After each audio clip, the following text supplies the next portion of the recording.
माया बहिणी सण आज मला माहेरना भेट छा का सांगू का शंगोळ्या आमना गावाला की नाही वड्या म्हणतेस तसले बागलान माग वड्या आणि खानदेश मा शंगोळ्या शंगोळ्या कशा कराण्या ते तुला सांगायचं का हाई पीठ शे ना हाई पीठ लेवाना यानं मग काय काय शे कणी त्यानं मग टाकाना मीठ हळद तिखट ओवा जिरं कोथिंबीर मीठ टाकानं थोडं हिंग टाकाना बडीशोप टाकानी आणि ते जे ना पीठ मस्त घट्ट भिजी देवानं मग काय करणार ते ना अशा शंगोळ्या छोट्या छोट्या करण्यात आणि ते येणार पोळपाटवर ठेवानी आणि मग मस्तपैकी बारीक घशी टाकण्यात हो का कसे घसण्यात ते घसत का मग ते अशा होतीस तुमले दखाडच 2-3 शंगोळ्या मग तुम्ही बी तुम्हाला घर करशात ना जवळ करशात दखाडा कमाले बी तुम्ही या बघा अशा शंगोळ्या वेगळ्या त्या सगळ्या गॅस लावाना गॅसवर कढई ठेवानी कढईमा थोडंसं तेल टाकानं तेलमा जिरं बडीशोप लसूणनी पेस्ट टाकानी मग त्यानं मग पाणी ओतानं जेवढ्या वड्या होतीन त्यांना अंदाज लेवाना आणि पाणी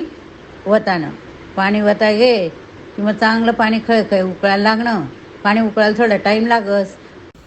शंगोळे इकडे आणले आता काय केलं कढई गरम करी हां आणि कढईवर काय करा थोडं तेल टाकलं तेल तापणं त्याला मग थोडीसं ओवा टाकी त्यात आणि थोडंसं लसण पेस्ट टाकी आणि मग त्यानं मग पाणी वतं हां पाणी वताय मग काय काय मग पाणी चांगलं खळखळ उकळायला लागलं हाय पाणी कसं खळखळ उकळलं नाही ना बघ या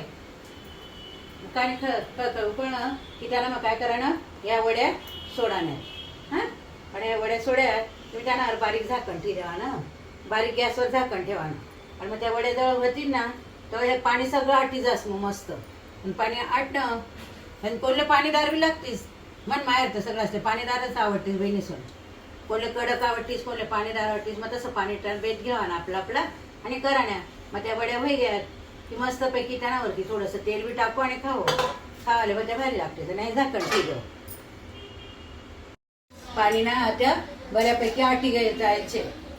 समजा ना आता जर समजा कोणले पाणीदार खाण्यावरती त्याने असंच काय तरी चालच आणि ज्याला अगदी कडक कडक पाहिजे असेल कुरुम कुरुम त्याने पाणी आटू द्यावं ना आणि नंतर मग ताटली मग लिसन खावा नाही माझ्या बहिणी सण गरम गरम वड्या खायला या